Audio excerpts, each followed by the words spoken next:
नमस्कार मित्रांनो. द्वितीय वर्ष कला या वर्गासाठी सत्र तिसऱ्यासाठी MIL मराठी म्हणजेच आधुनिक भारतीय भाषा मॉडर्न इंडियन लँग्वेज हा पेपर आपल्याला अभ्यासाला लावलेला आहे. यामध्ये आपल्याला माध्यमांसाठी लेखन व संवाद हा अभ्यासक्रम अभ्यासाला आहे. यामध्ये मुद्रित माध्यमासाठी लेखन असा विषय किंवा असा पेपर आपल्याला लावलेला आहे. मुद्रित माध्यमामध्ये, मुद्रित म्हणजे लिखित माध्यमामध्ये वृत्तपत्र या माध्यमाचा आपल्याला या सत्रामध्ये अभ्यास करायचा आहे. वृत्तपत्र या मुद्रित माध्यमाचा परिचय आपल्याला करून घ्यायचा आहे. या माध्यमाचा उगम व विकास यांचा संक्षिप्त आढावा आपल्याला येथे घ्यायचा आहे. या माध्यमाचे कार्य, त्याची उपयुक्तता, बातमी लेखन, त्याचे तंत्रस्वरूप, जाहिरात लेखन, तंत्रस्वरूप, या माध्यमासाठी करावयाच्या विविध वृत्तलेख लेखनाचे स्वरूप व त्याचं तंत्र, स्तंभलेखन वा सदर लेखन त्याचं तंत्रस्वरूप आपल्याला या अभ्यासक्रमामध्ये अभ्यासायचे आहे. तर वृत्तपत्र आपण दररोजच वाचतो. वाचत नसलात तर वाचायला सुरुवात करा. ह्या आधुनिक काळामध्ये, धावपळीच्या काळामध्ये सुद्धा वृत्तपत्राला महत्त्वाचं स्थान आहे. कारण वृत्तपत्र अशी बाब आहे की माणसाला निवांत बसून वाचन चिंतन करायला या युगामध्ये वाव मिळत नाही. आणि म्हणून चालता बोलता, खाताना पिताना, प्रवासात आपल्याला ज्यावेळी सवड मिळते त्यावेळी आपण वृत्तपत्र हे वाचत असतो किंवा त्यावेळी आपल्याला वृत्तपत्राची गरज भासते. शहरी संस्कृतीचे दरवाजे बंद असतात व त्यावेळी वृत्तपत्रच या शहरी संस्कृतीशी, तिथल्या माणसांशी संवाद साधत असते. आणि म्हणून माणूस कितीही गतिमान झाला, आज खूप सारे इलेक्ट्रॉनिक माध्यमं आलेली आहेत, वाहिन्या आलेल्या आहेत, एक प्रकारे आपल्यावर त्या आदळता आहेत, तरीही सामान्य माणसाचं वृत्तपत्राशी असलेलं नातं मात्र अतूट आहे. गेल्या 2 दशकामध्ये माध्यम जगतामध्ये खूप मोठी क्रांती झाली. त्यामध्ये वृत्तपत्राने आपला चेहरा मोहरा बदलवून टाकला. तरीसुद्धा आपलं स्थान अधिक पक्क त्यामुळे वृत्तपत्रांनी केलेलं दिसतं. सर्वसामान्य माणसापासून उच्च शिक्षितांपर्यंत सर्वांनाच वृत्तपत्राची आवश्यकता आहे. एखाद्या दिवशी वृत्तपत्र आले नाही वा वाचून झाले नाही तर आपल्याला काहीतरी चुकल्यासारखे वाटते. वृत्तपत्र हे आपले गाऱ्हाणे मांडण्याचे, लोकशाही मार्गाचे, हक्काचे साधन म्हणून आपण किंवा जग वृत्तपत्राकडे बघत असते. या दृष्टीने वृत्तपत्राचा प्रवास, त्याचे स्वरूप, त्याचे महत्त्व समजावून घेणे गरजेचे आहे. या वृत्तपत्र या माध्यमाचा उगम कुठे झाला, कधी झाला, त्याचा विकास कसा झाला, त्याचं स्वरूप काय आहे, किंवा एकंदरीने या वृत्तपत्र या माध्यमाचा प्रवास कसा झाला, हे आपण इथे अभ्यासणार आहोत.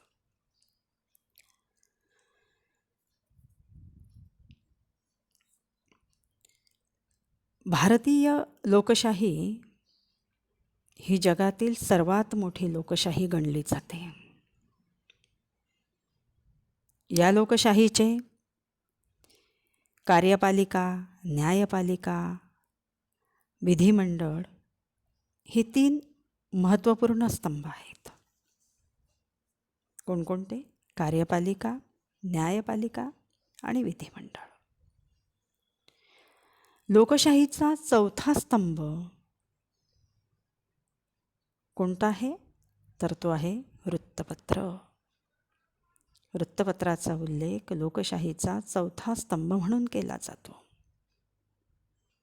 याचाच अर्थ भारतीय लोकशाही दृढ करण्यासाठी, जनसामान्यांचा तिच्यावरील विश्वास वाढवण्यासाठी वृत्तपत्रे महत्त्वाची भूमिका पार पाडत असल्याचे दिसते, किंवा वृत्तपत्रांकडून तशी अपेक्षा केल्याचे आपल्याला दिसते किंवा जाणवते. आजच्या युगात मौखिक शब्दांवरचा लोकांचा विश्वास कमी होत चालला आहे. पूर्वी लोक शब्द द्यायचे आणि शब्दाचं महत्त्व जाणायचे, शब्दाला किंमत होती. वचन दिलं तर ते पूर्ण केलं जायचं आणि म्हणून शब्दाला जागणारी त्यावेळी माणसं होती. पण आज असा मौखिक शब्दांवरचा लोकांचा विश्वास कमी होत चाललेला आहे. पण तरीसुद्धा मुद्रित किंवा लिखित शब्दांवरचा लोकांचा विश्वास आज तागायत आहे. आणि म्हणून वृत्तपत्र या मुद्रित माध्यमाचा प्रवास या दृष्टीने जर आपण अभ्यासला तर तो उद्बोधक ठरेल. मुद्रणकलेचा शोध जागतिक स्तरावर 15व्या शतकात लागलेला असला तरी भारतात मात्र त्या दृष्टीने बराच उशीर झालेला आपल्याला दिसतो. म्हणजे मुद्रणकला आपल्याकडे उशिरा आलेली दिसते. पूर्वी आपल्याकडे भुर्जपत्रे, ताम्रपत्रे, शिलालेख, लाकडी ठोकळे यांच्या साहाय्याने भारतात लेखनकला मात्र प्रचलित होती. परकीय धर्मप्रचारकांनी, सत्ताधीशांनी भारतात ज्या अनेक बऱ्या वाईट गोष्टी आणल्या त्यातील एक म्हणजे मुद्रणकला होय. मुद्रणकलेमुळे, भारतामध्ये मुद्रणकला आल्यामुळे एकूणच समाज संस्कृतीत मूलभूत स्वरूपाचा बदल झाला. आता या वृत्तपत्राचा भारतीय भूमीतला जर इतिहास आपण तपासला तर आपल्या असं लक्षात येतं की या वृत्तपत्रांच्या इतिहासात गोवा आणि बंगाल या 2 प्रांतांना खूप महत्त्व आहे. पोर्तुगीज सत्तेच्या मदतीने आणि बंगालमधील ब्रिटिश आमदानीच्या मदतीने आलेले ख्रिश्चन मिशनरी यांनी प्रारंभी धर्मप्रसारासाठी मुद्रणकलेचा वापर करून घेतला. म्हणजे ख्रिश्चनांनी आपल्या धर्माच्या प्रसारासाठी ही मुद्रणकला आपल्याकडे आणली. ती कुठे? पोर्तुगीजांनी गोव्यामध्ये आणि ख्रिश्चनांनी बंगालमध्ये. त्यानंतर मात्र अन्य विषयांवरील ग्रंथ, वृत्तपत्रे या मुद्रण यंत्रावर छापली जाऊ लागली. त्यामुळे एकूण भारतीय स्तरावर एक क्रांती, एक बदल, एक मन्वंतर घडायला सुरुवात झाली.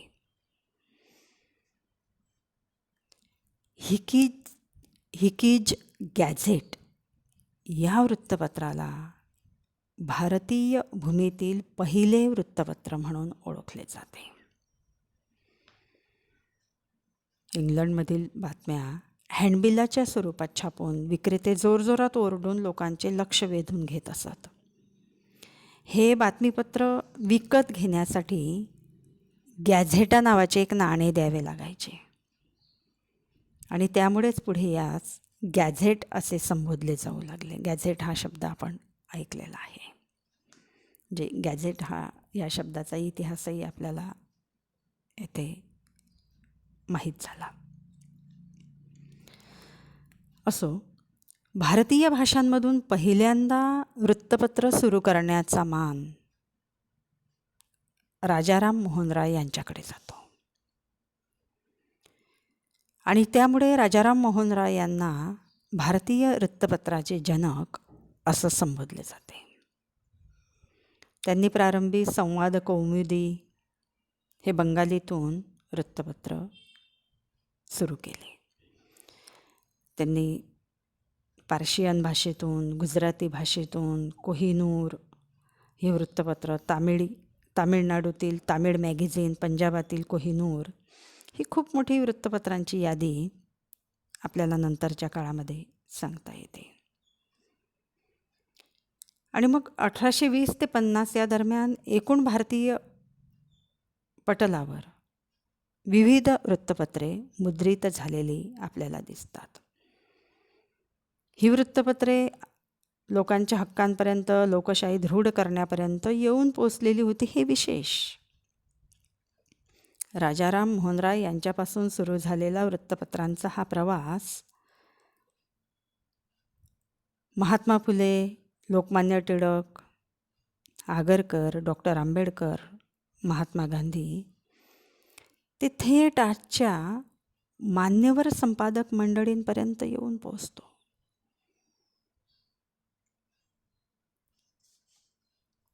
पण मराठी वृत्तपत्र सृष्टीचा पाया तो झाला भारतीय. राजाराम मोहन राय हे भारतीय वृत्तपत्र सृष्टीचे जनक.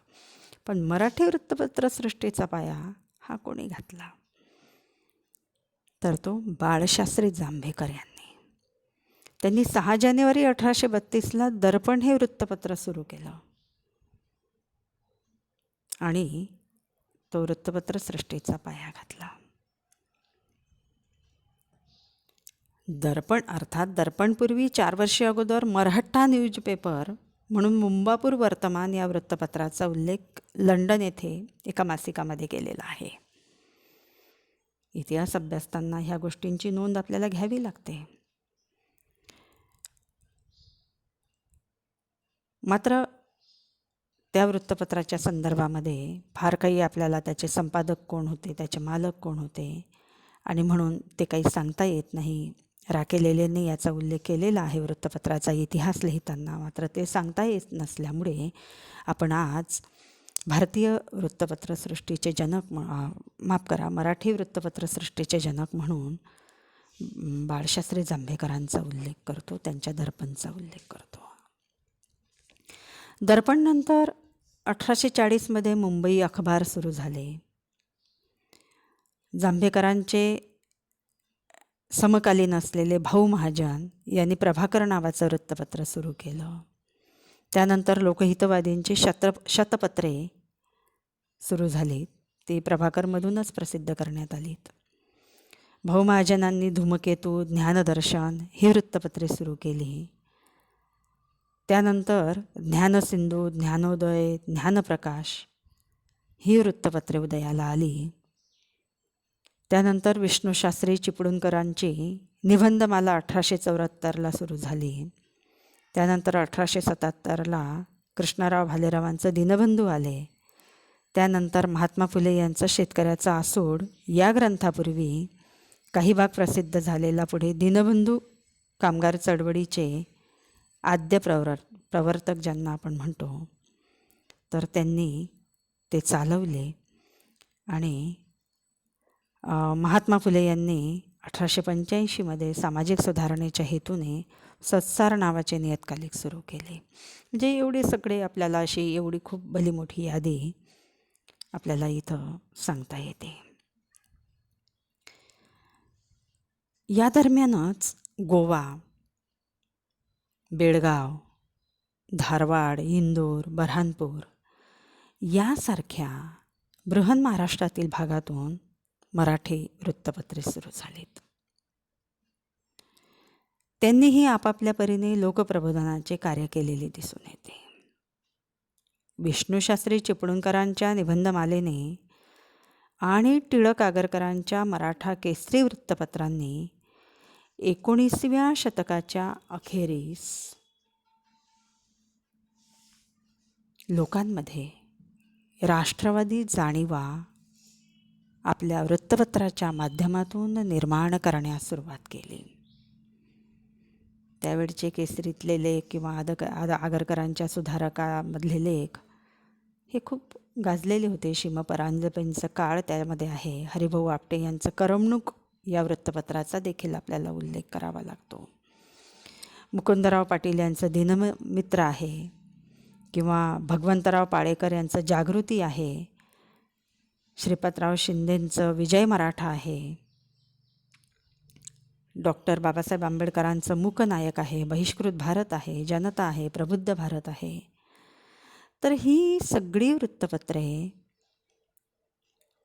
मराठी वृत्तपत्रसृष्टीच्याच नव्हे तर एकूण भारतीय वृत्तपत्रसृष्टीच्या संदर्भात अतिशय महत्त्वाची आहेत. स्वातंत्र्यपूर्व काळात नियमित स्वरूपात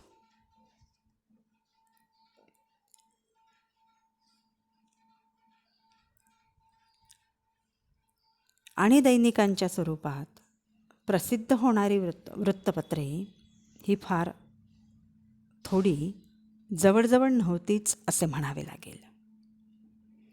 त्यांचे स्वरूप हे मुख्यतः मासिक किंवा पाक्षिक पंधरवाड्याला निघतं ते व फार तर साप्ताहिक अशा स्वरूपाचं होतं. कारण काय तर मजकुराबाबत लागणारा जो कागद होता त्याचा जो खर्च होता तर त्याची जुळवाजुळव करणं अवघड होतं.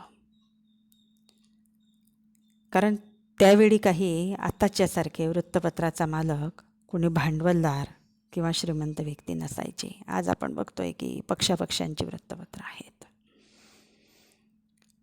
एका वृत्तपत्राचं नाव जर आपण डोळ्यासमोर घेतलं तर आपल्या लक्षात येऊन जाईल लोकमत कोणाचं आहे, सामना कोणाचा आहे किंवा देशोन्नती कोणाचं आहे.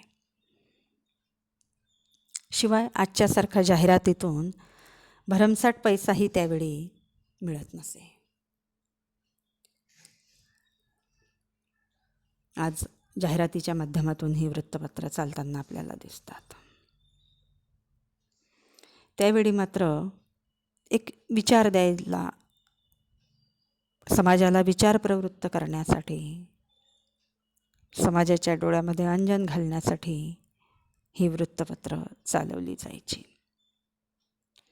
तर त्यावेळी ह्या सगळ्या विचारवंतांनी फक्त पदरमोडच केली नाही तर आपल्या घरसंसारातील अडचणी बाजूला सारून लोकनिष्ठेने त्यांनी ही वृत्तपत्र चालवली. आणि म्हणून मुद्रक, प्रकाशक, संपादक, लेखक या विविध भूमिका त्यांनी कशा पार पाडल्या हे यावरून दिसून येते. स्वातंत्र्योत्तर काळात मात्र यामध्ये बराच बदल झालेला दिसून येतो. वृत्तपत्राचा मालक आणि संपादक या व्यक्ती भिन्न झाल्या. त्यामुळे संपादकाला वृत्तपत्राची आर्थिक जुळवाजुळव करावी लागत नव्हती, तर केवळ लेखन, संपादन, व्यवस्थापनाची बाजू एवढंच सांभाळण्याचं त्यांचं कार्य होतं. या काळामध्ये सकाळ, लोकसत्ता, महाराष्ट्र टाइम्स, गावकरी, मराठवाडा, तरुण भारत, सामना इत्यादी दैनिकांनी महाराष्ट्राच्या सामाजिक, सांस्कृतिक, राजकीय जडणघडणीत महत्त्वपूर्ण भूमिका बजावलेली दिसते. मराठवाड्याच्या सामाजिक राजकीय उभारणीत मराठवाडा या दैनिकानेही खूप महत्त्वाची भूमिका बजावलेली आहे. निजामी राजवटीबरोबर चिवट संघर्ष करून मराठवाडा या दैनिकाने लोकमानसात जागृती केलेली दिसून येते. आज जागतिकीकरणाच्या काळात इलेक्ट्रॉनिक्स माध्यमांनी या मुद्रित वृत्तपत्रीय माध्यमांसमोर खूप मोठी आव्हानं उभी केलेली आहेत. मात्र त्यातूनही ती सावरून आपले अंतरंग, बहिरंग बदलून नव्या रूपात लोकमानसासमोर जाण्याचा प्रयत्न करीत आहेत. स्वातंत्र्यपूर्व काळातील वृत्तपत्रे ही प्राधान्याने मतपत्रे होती आणि स्वातंत्र्योत्तर काळातील वृत्तपत्रे ही बातमीपत्रे झालीत. मात्र अलीकडच्या काळातील 21व्या शतकातील वृत्तपत्रे ही जाहिरातपत्रे होण्याच्या धोक्याच्या वळणावर येऊन ठिपली आहेत. त्यातून वेळीच सावरणे गरजेचे आहे, नाहीतर ती जाहिरातपत्रे फक्त होतील. आणि काही वृत्तपत्रे जर आपण बघत असाल, वाचत असाल, तर आपल्या लक्षात ते आलं असेल की ती केवळ जाहिरातपत्रे आज आपल्याला वाटत आहेत. ती बातमीपत्रे पण नाहीत आणि मतपत्रे पण नाहीत. विचार कमी, बातमी कमी आणि जाहिरात जास्त असं स्वरूपाच्या या वृत्तपत्रांचं झालेलं आपल्याला खेदाने म्हणावं लागतं. तर आपण वृत्तपत्राचा उगम किंवा इतिहास आणि विकास या संदर्भात संक्षिप्त आढावा येथे घेतलेला आहे, परिचय करून घेतलेला आहे. पुढच्या तासाला आपण या वृत्तपत्राचं कार्य, ऑनलाईन दैनिकांचा परिचय याचा अभ्यास करणार आहोत. धन्यवाद.